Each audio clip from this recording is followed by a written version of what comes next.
Howdy, folks. I'm Capable Crocus, cleverly cracking into croquet clubs. I'm Amber. And here are more croquet clubs for us, a common flower, to crack into. Don't ask me how, don't ask me why, but we're apparently doing it. I mean, croquet clubs have ground, so like your seeds could just like... That's true. Have you ever seen a plant grow in like the asphalt? Apparently we're doing that with croquet clubs now too. Let's get started. Alright folks, and our first letter is titled, Am I a Jerk for Offering My Kid's Nanny More Money and Hours So That She Won't Work for My Sister-in-Law? My husband and I have 3 kids, a 10-month female, a 4-year-old male, and a 10-year-old female. We currently have a nanny, Isabel, a 22-year-old female, who works 3 days a week. I have to say, Isabel is amazing. She drives on field trips. She does homework with kids. She handles play dates. And she's the one adult my 10-year-old likes. She's not dependent on screens, does art projects with the kids, she speaks 10-year-old, and she's been even teaching them how to cook and bake. They made mini quiches just a few weeks ago. My oldest is doing state testing right now, and wanted a fun activity with her friends. Isabella suggested a spa day, and my daughter loved it. I set up a day for my 4-year-old to go home with his grandparents and let Isabel turn our living room into a spa. She picked up my daughter, my niece, and 2 friends and brought them to our house, and did their hair and nails while they laid back and did face masks. I guess my niece was telling her mom how cool Isabella is because my sister-in-law texted Isabella offering her a nanny position 4 days a week, matching whatever pay that I pay her but only for 1 kid. Isabella showed me the text and told me that she will have to think about it because the extra money would be nice. I told her that if she promises to stay, next year I would have her at 5 days a week with a $5 per hour raise. Isabella turned my sister-in-law down, saying that she had received a better offer, and now she's telling my husband's family that I stole a nanny from her. They're upset that I outbid my sister-in-law and gave Isabella extra money and hours just so my sister-in-law wouldn't get her. My husband says it's petty. Am I the jerk for offering Isabella a raise, more hours, so that she won't work for my sister-in-law? Alright folks, what do you think? No, not the jerk. I mean, OP employed the nanny first, and she was just trying to retain the employment. How do the people in the family, OP's own husband, like, how does he not see that sister-in-law was basically trying to poach the nanny? Yeah. So, here's the thing. Isabella is her own person. Yep. She is capable of making her own decisions. Mm-hmm. And she has decided to stay with OP for one reason or another, right? And that's really all it boils down to. It sounds like she's happy doing this. It sounds like she enjoys the family. And that would be a good reason to stay in employment. And if OP is a good employer, then that is going to be all the more reason to stay and be at this place, right? Well, and I mean, this is how businesses work. Like, you know, if someone is charging a certain price for something that they really want, for a really valued service, and another person offers like a counter offer, like if you're bidding on a house, say, you know, and one person puts in one offer, another person's in another, of course, most people are going to take the higher offer. Like, It shouldn't be seen as like a weird thing. It's just how business operates. Yeah. What do you think about them paying her in a year, the $5 per hour raise in a year? I mean, it's up to the nanny to decide whether that's a good gig or not. It sounds like in the comments, OP was just paying the rate that the nanny asked for. Yeah. And if the nanny would like the raise sooner, I certainly think that's something worth discussing. Yeah. That doesn't solve the nanny's problem immediate problem. of wanting additional money. Well, no, it certainly doesn't. And so it seems like the nanny just accepted the position that's going to be better in the long run. Yeah. And I guess at the end of the day, again, if that's something that she wants to do, then she can continue to do that. And I think that OP, as long as they give her, you know, constant raises and show her that she's appreciated and wanted, then yeah, I mean, it's probably going to be fine, right? Right. But nannies are not like commodities that you can just like trade. Yeah, like it's their whole attitude around this is problematic because one, sister-in-law was the one being sneaky and trying to, you know, get the nanny first. But then two, they're acting like sister-in-law was owed the nanny's services when the nanny is a free agent and able to choose who she works for. Yeah, she might have turned down sister-in-law just because. Right, because sister-in-law is an unknown. Like, I mean, she's worked with Denise a little bit, but whereas OP's kids, she knows well, she knows their routines, she knows their behaviors. Mm-hmm. There's no mystery there about how they're going to behave. Yeah. But let me know what you folks think. So anyhow, take care and good luck. And As If I Know What I'm Doing says 50-50. Not the jerk for keeping a valuable employee, but you're the jerk for not keeping a valuable employee. Bottom line, you knew that she was great and thought it was perfectly fine to take advantage of her for minimum pay. You're the jerk. And OP replies, I'm paying her the rate that she gave me. This also goes to show, don't undercut yourself when Mm-hmm. it comes to things like this. And Laurel Crash says, not the jerk, every parent knows that a good babysitter or nanny is worth their weight in gold. Your sister-in-law is the jerk for trying to poach your nanny, and you fighting to keep her should be expected. It's rich that your sister-in-law is accusing you of stealing a nanny when she tried to do the exact same thing.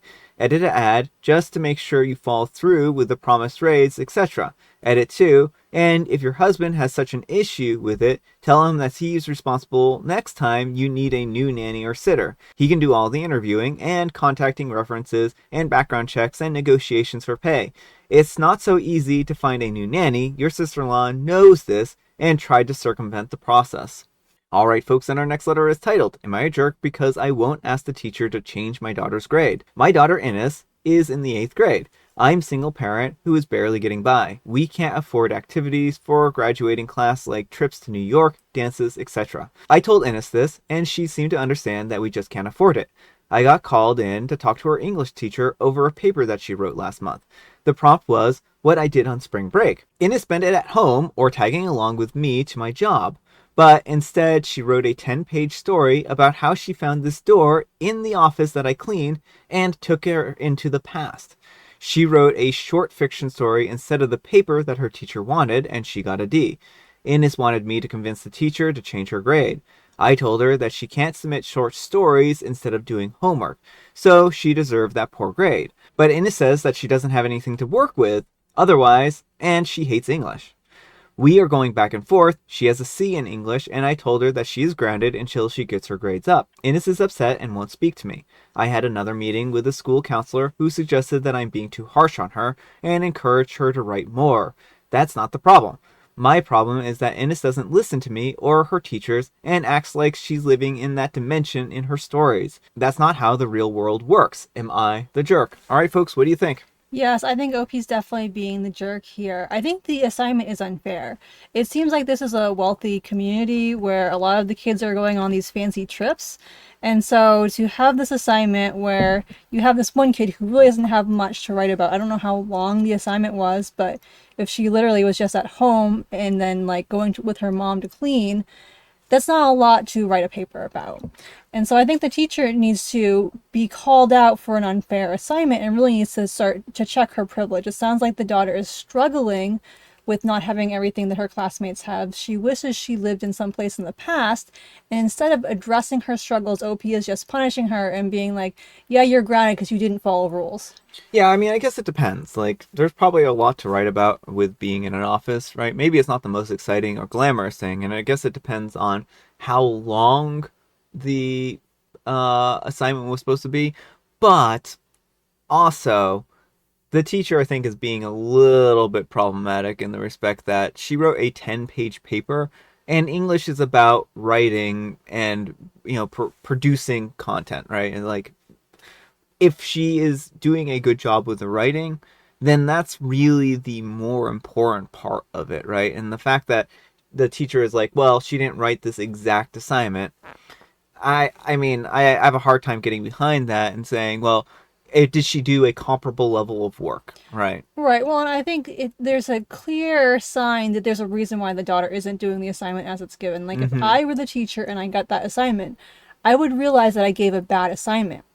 Knowing the daughter's home life. I mean, maybe the teacher isn't aware of her home life, but, if she sat down and talked to the mom about it and found out the situation that the daughter didn't do anything over break, I Mm-hmm. mean, that's a time to reevaluate and see if your assignments are really fair to all the students. Yeah, and I mean, when I've graded assignments in the past, I don't always grade, like, by the exact, like, rubric, too, right? I mean, it's one of those things where you don't always have to be like very, very precise with things as long as it's a comparable level of work and as long as it doesn't cause the teacher extra work too, right? And that's really where it kind of boils down to is like you just need to make sure that these two that the goals of the assignment are met, right? And if she goes through the rubric and it's like, well, maybe she didn't do a assignment for the exact same thing that I wanted to, maybe that's like 10 points or something like that, right? And say, well, she kind of did this part, but everything else is right in the rubric that we're going off of. So a minor deduction as opposed to like failing her entirely for this assignment, right? Right. Or like if it's too far away, like the teacher could help come up with a new assignment that she Mm-hmm. could complete that better meets, like maybe it has to be nonfiction writing, and Yeah, so yeah. come up with a different rubric or not different prompt that works better meets her needs. Yeah. But it's just very frustrating that the teacher didn't see this as like a child struggling with her situation and instead was like, how dare she write fantasy? Mm-hmm. So again, I think that the teacher was wrong here. I think that OP was probably a little bit in the wrong here. And I do understand the point of assignments and whatnot. So I think that Innes is struggling and that people should probably work with Innes instead of like trying to turn her off towards English and whatnot, because it's just going to make her unhappy and not like a subject as opposed to like being successful and well prepared for college or university or Yeah. whatever she chooses to do. Well, it sounds like the guidance counselor is doing a good job of doing her job, and I wonder if the guidance counselor can advocate for her more to the teacher. Yeah. But let me know what you folks think. So anyhow, take care and good luck. And Miss Deb 99912 says, "You're the jerk, coming from someone who has worked in education for 15 years. I would schedule a meeting with the teacher to better understand your daughter's grade and ask about this assignment specifically. If there's an opportunity to provide some insight to the teacher regarding her doing absolutely nothing during break and writing a short story instead, then do it. If your daughter is actually performing at grade level and not missing assignments, then the teacher is being a bit over the top. I don't get how a D is even possible if she is a good writer. I think that this is an opportunity for you to be an advocate for your child in a positive way and show her that you care. The counselor is right. Get a meeting and talk to this teacher and cut your daughter some slack. Sounds like she is missing out on a ton of things and in a super strange and uncomfortable age."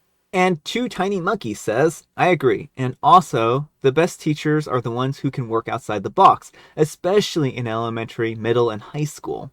And Ditto Head Forever says, "You're the jerk. Unless your daughter's story was a grammatical nightmare with atrocious spelling, you should be standing up for her. And you should be celebrating her talent and encouraging her to work on it. Ask the teacher one simple question. Since the assignment was what I did on spring break, would this statement at the top of her paper change the grade while on spring break I wrote the following short story?" All right, folks, and our next letter is titled, "I Can't See My Boyfriend in the Same Way After What He Admitted to Me." I'm a 33-year-old female, and my boyfriend is a 34-year-old male, and we have been together for over 12 years now. I first met him in high school, and we were friends for a few years. We lost touch after he graduated, but ended up reconnecting when I was in college, and we've been together ever since. About 7 years ago, we were at a crossroad. His friend had passed away suddenly in an accident, and he proceeded to spiral. He started using illicit substances, staying out all night, engaging in very reckless behavior, and it truly scared me.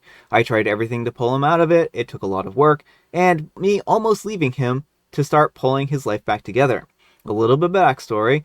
I work for a family business. I have worked at the family business since I was 18 years old, and honestly, it would be great if I didn't have to work with the same people that I see on holidays.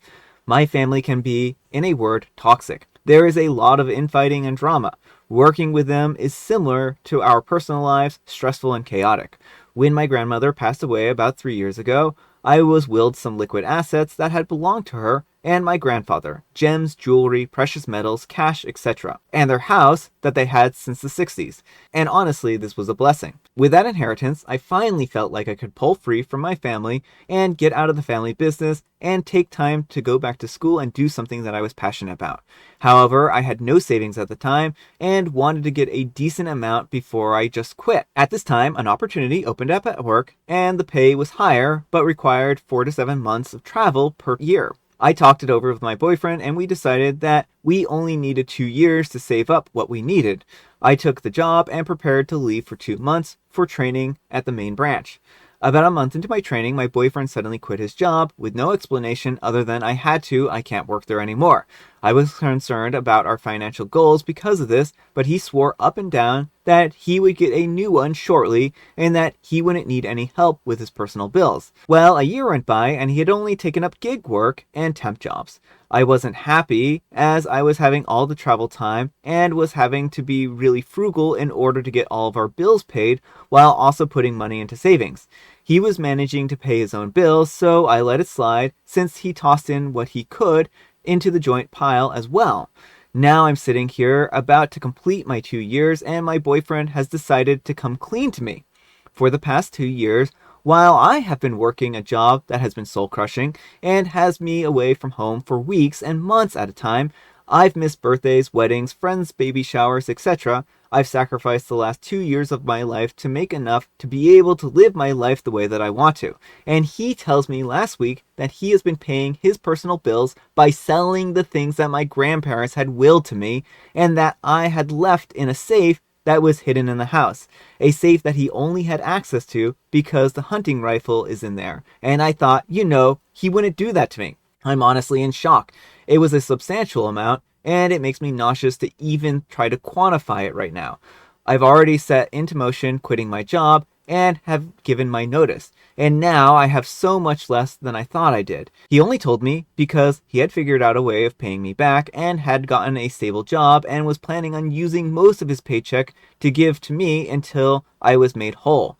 But this is just honestly disgusting to me. I feel so violated. More than that, I wonder if this is his go-to pattern now. Life is stressful, a lot can change and happen, and he just self-destructs? After what he put me through 7 years ago, I don't know if I can look past this. Yes, he came clean to me, but I just can't seem to get past this feeling. I look at him and I just feel nothing right now. It breaks my heart because I really care for him, and yet I can't see anything changing. I feel so conflicted. We have been together for so long and even have all the same friends and share life together. Will we be able to come back from this, or is this what falling out of love feels like? All right, folks, what do you think of this? I mean, I don't think this is necessarily a very good relationship to stay in. He has been stealing from OP and hiding it for 2 years. I mean, stole basically all of her life savings, her security net, so that he knows how soul crushing this job is to her. And all he could think about is himself and getting out of his job and took everything from her. Yeah. And so, yeah, that is not a good partner right there. He's not a good partner. He's not someone to be in a relationship with. He's not ready for a relationship, period. Yeah. So I did read some of the comments a little while ago, and basically he pawned them for like market value, at that value, right? So that he wasn't even making any real amount of money off of them. So she probably got a considerably less amount of money than what she could have if she had sold them to like private dealers or private collections or whatnot. I think that this is a terrible situation. I think that it has put OP into a really poor position, right? Because she can report him for theft at this point in time, and that's going to be a felony, right? And if she doesn't report him for theft, then she has to live with this person who essentially stole from her and she can't really trust. And what happens if he quits his current job and then isn't able to make her whole with all that? I think that this is a really poor situation. If she can somehow get it in writing that he will pay her back X amount of dollars and not have him go to jail, that might be a way of approaching this, but that's a really risky way of doing it because, again, like that's going to be a debt. It's going to be kind of contract law. I don't know what the best situation here is for him because him going to jail for a long time isn't going to help her situation. It's not going to help her get out of this soul-crushing work. So, I don't know. It's a difficult situation. But let me know what you folks think. So anyhow, take care and good luck. Alright folks, it is tea time. Grab yourself a beverage of choice. I've got some tea right here, and Amber, she has something that approximates a joke from Jovial Bobstein, but we all know it's gonna be, why did the so-and-so examine their computer? Brother, why are you taking that ruler to bed with you? Sister, I want to see how long I sleep. Okay, I was wrong. I was pleasantly surprised that I was wrong. And I have Earl Grey. I think he's just coming up with a tall tale.